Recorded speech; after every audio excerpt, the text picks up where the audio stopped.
Cuán firme cimiento se ha dado a la fe.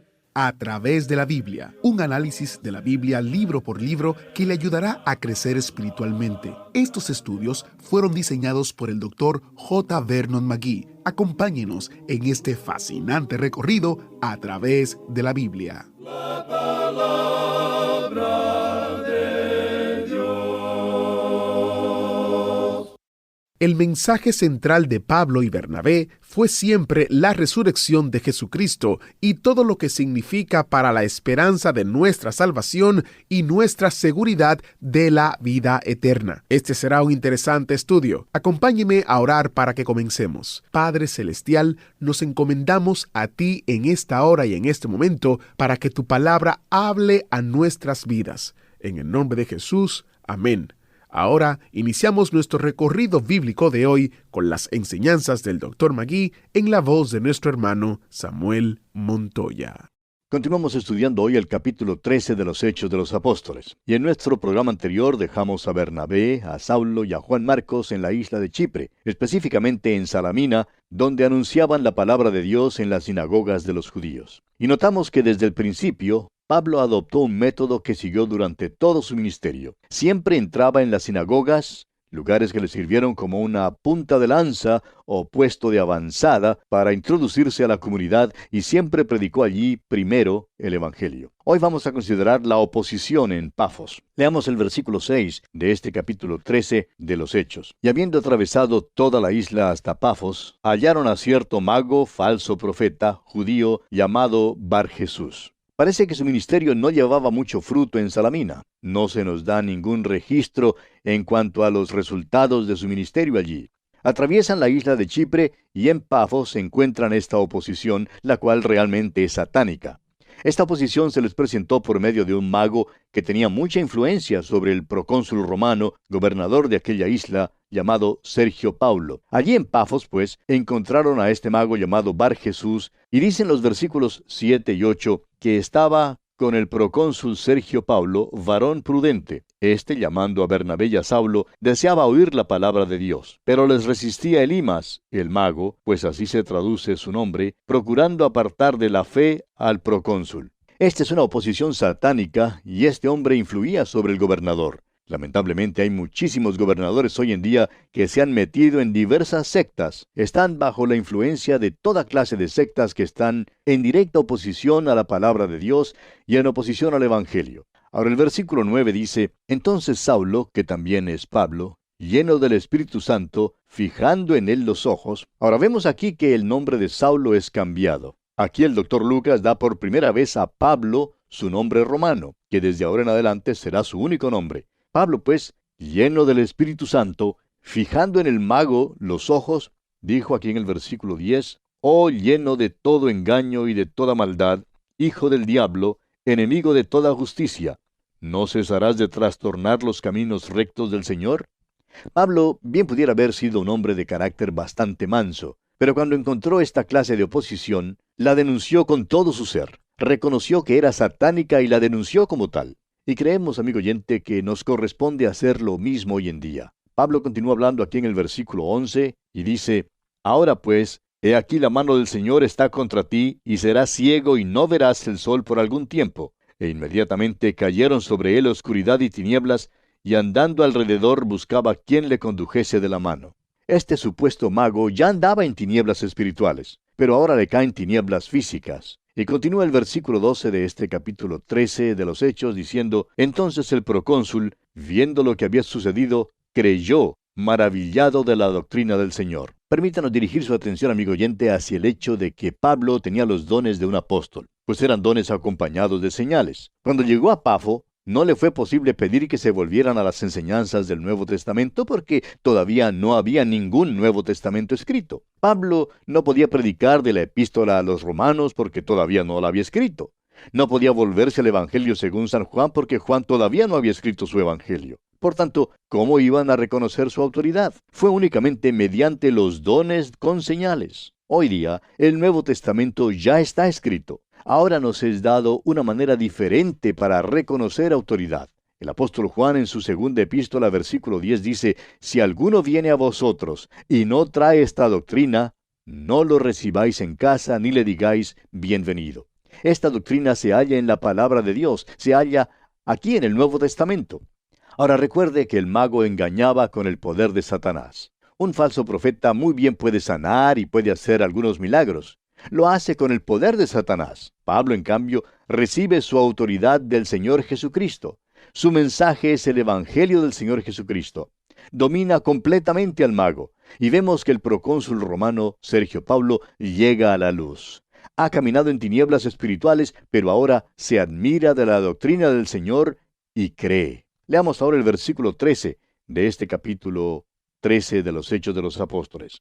Habiendo zarpado de Pafos, Pablo y sus compañeros arribaron a Perge de Panfilia, pero Juan, apartándose de ellos, volvió a Jerusalén. Ahora eso es todo lo que nos dice el doctor Lucas. El doctor Lucas es muy moderado y modesto. No nos dice nada negativo en cuanto a Juan Marcos. Pero más tarde veremos que Juan Marcos en realidad abandonó a estos dos hombres. Decidió volverse a su casa y a su madre. Ahora recuerde que su madre era miembro prominente de la iglesia de Jerusalén y que su hogar era el lugar de reunión para la iglesia allí. Pues bien, este joven regresó a casa. Al parecer, al llegar hasta el interior de Asia Menor y ver allí todo el paganismo y al ser puesto en peligro, decidió que no había sido llamado para ser misionero. Se encaminó entonces en otra dirección y esa dirección lo llevó a su casa. Ahora más tarde veremos que Pablo rehúsa llevar a Juan Marcos consigo en su segundo viaje misionero. El hecho es que Pablo y Bernabé no estaban de acuerdo en cuanto a si deberían o no llevar con ellos a Juan Marcos, y su desacuerdo fue tal que por fin Pablo y Bernabé se separaron. Pablo siguió en una dirección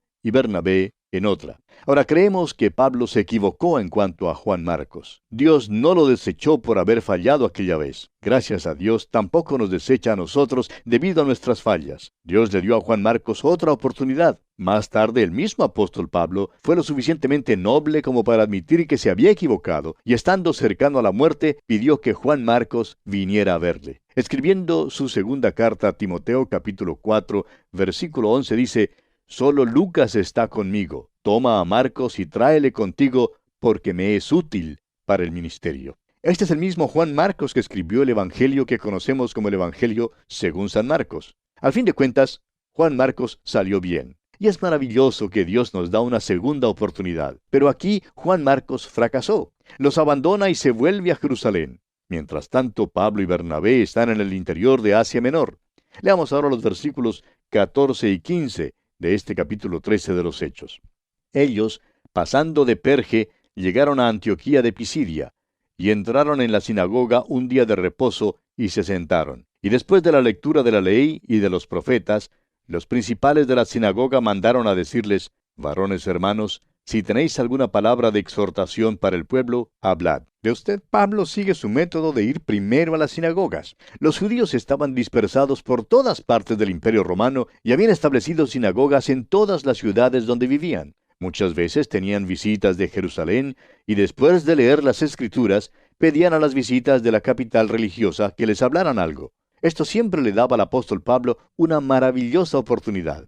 Ciertamente se aprovechó aquí de esa oportunidad. Creemos que este sermón que Pablo predicó en Antioquía de Pisidia es uno de sus grandes sermones. Sin embargo, generalmente es pasado por alto hoy en día. En realidad, es el primer sermón de Pablo que se menciona en la Biblia. Lo predica en la sinagoga en un día de reposo. Ahora, cuando le preguntaron a Pablo que si quería hablar algo, usted puede estar seguro, amigo oyente, que él sí quería hablar algunas palabras.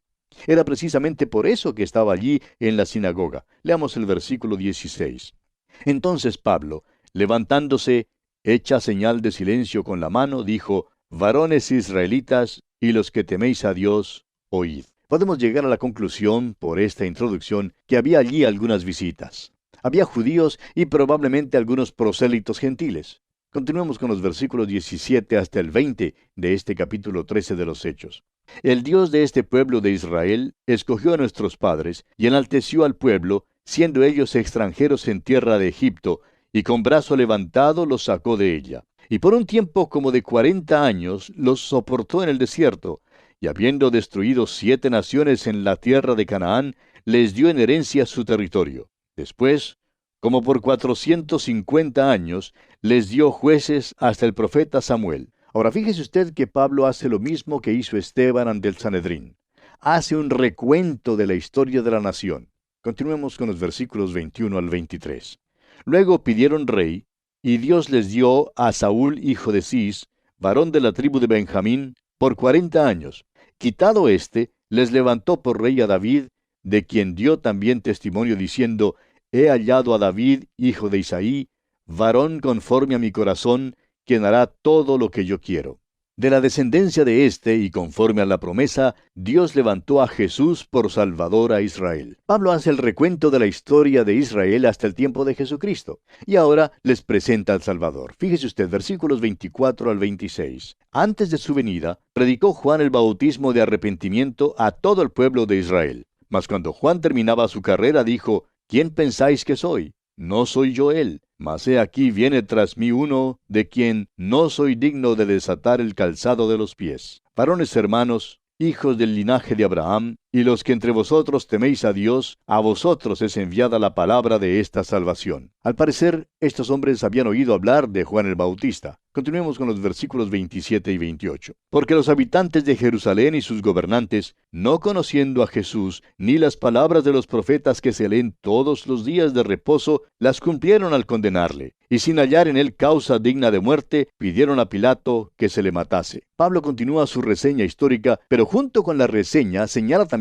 que todo sucedió como cumplimiento de la profecía. Se estaban cumpliendo las profecías al mismo tiempo que las leían todos los días de reposo. Leían las profecías sin comprensión alguna de lo que leían. Y Pablo continúa en los versículos 29 al 31 y dice, Y habiendo cumplido todas las cosas que de él estaban escritas, quitándolo del madero, lo pusieron en el sepulcro. Mas Dios le levantó de los muertos, y él se apareció durante muchos días a los que habían subido juntamente con él de Galilea a Jerusalén, los cuales ahora son sus testigos ante el pueblo. Notará usted que todo sermón que es predicado en el Nuevo Testamento tiene como su punto central, su corazón y su alma, la muerte y la resurrección de Jesucristo. Ese es el mensaje. Simón Pedro lo predicó, y ahora Pablo el apóstol también lo predica. No hay ni el más mínimo desacuerdo en el mensaje de estos dos hombres. Los dos proclaman que Jesucristo fue crucificado y que fue levantado de los muertos. Continuemos ahora con los versículos 32 y 33. Y nosotros también os anunciamos el evangelio de aquella promesa hecha a nuestros padres, la cual Dios ha cumplido a los hijos de ellos, a nosotros, resucitando a Jesús, como está escrito también en el Salmo 2, Mi hijo eres tú, yo te he engendrado hoy. Este versículo en el Salmo 2 no se refiere al nacimiento de Cristo, se refiere a la resurrección de Cristo. La expresión yo te he engendrado hoy no es una referencia a su nacimiento virginal, sino a su resurrección de los muertos. Continuemos con los versículos 34 y 35. Y en cuanto a que le levantó de los muertos para nunca más volver a corrupción, lo dijo así, Os daré las misericordias fieles de David. Por eso dice también en otro salmo, No permitirás que tu santo vea corrupción. Y Pablo se extiende en cuanto a la resurrección. Hace lo mismo que hizo Pedro en el día de Pentecostés. Es que el corazón del mensaje es la resurrección de Jesucristo, amigo oyente. Esta ocurrió en cumplimiento de las profecías del Antiguo Testamento. Continuemos ahora con los versículos 36 al 39 de este capítulo 13 de los Hechos. Porque a la verdad, David, habiendo servido a su propia generación, según la voluntad de Dios, durmió y fue reunido con sus padres y vio corrupción. Mas aquel a quien Dios levantó no vio corrupción. Sabed pues esto, varones hermanos, que por medio de él se os anuncia perdón de pecados, y que de todo aquello de que por la ley de Moisés no pudisteis ser justificados, en él es justificado todo aquel que cree. Ahora Pablo señala esto con precisión. Explica el significado de la muerte y la resurrección de Jesucristo. En realidad les está pidiendo que hagan la decisión de creer en el Señor Jesucristo. Y continúa en los versículos 40 y 41 y dice, Mirad pues que no venga sobre vosotros lo que está dicho en los profetas. Mirad, oh menospreciadores, y asombraos y desapareced, porque yo hago una obra en vuestros días, obra que no creeréis si alguien os la contare. Aquí tiene usted su llamamiento a ellos. Les pide que no rechacen su mensaje. Y dice el versículo 42 que cuando salieron ellos de la sinagoga de los judíos, los gentiles les rogaron que el siguiente día de reposo les hablasen de estas cosas. Esto revela que también había algunos gentiles que escucharon el mensaje. Querían que este mensaje también les fuera predicado a ellos. Continuemos ahora con los versículos 43 y 44 de este capítulo 13 de los Hechos. Y despedida la congregación, muchos de los judíos y de los prosélitos piadosos siguieron a Pablo y a Bernabé, quienes hablándoles, les persuadían a que perseverasen en la gracia de Dios. El siguiente día de reposo se juntó casi toda la ciudad para oír la palabra de Dios. Debe haber habido mucha discusión en cuanto al mensaje de Pablo. El siguiente día de reposo casi toda la ciudad estuvo allí para escuchar la prédica de Pablo. Pero esta vez hubo una gran conmoción debido a que las principales autoridades religiosas de la sinagoga se opusieron a Pablo y a Bernabé. Leamos los versículos 45 al 49 de este capítulo 13 de los Hechos. Pero viendo los judíos la muchedumbre, se llenaron de celos y rebatían lo que Pablo decía, contradiciendo y blasfemando. Entonces Pablo y Bernabé, hablando con denuedo, dijeron: A vosotros a la verdad era necesario que se os hablase primero la palabra de Dios, mas puesto que la desecháis